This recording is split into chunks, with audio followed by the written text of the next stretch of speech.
Nalaglag yung aming alagang tuko. Naputol yung buntot niya. Wawa naman. Ano? Ano? Wawa naman.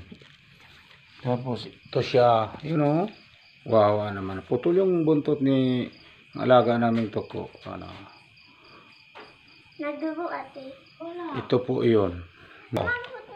Yan o. Buhay-buhay pa. Oh my God. Buhay pa. Yan. Buhay pa mga ka-idol. Yung buntot ng tuko.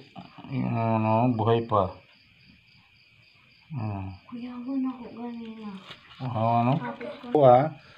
Yan po siya mga ka-idol. Na po ni tuko. Yan o. Ni manong tuko. Yan, alaga po namin yan dito. Sa bahay po. Naputol yung buntot niya. Nalaglag siya galing sa taas. At yan po yun buhay pa yung buntot niya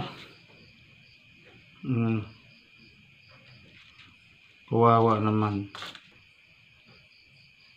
Yan po mga ka-idol So,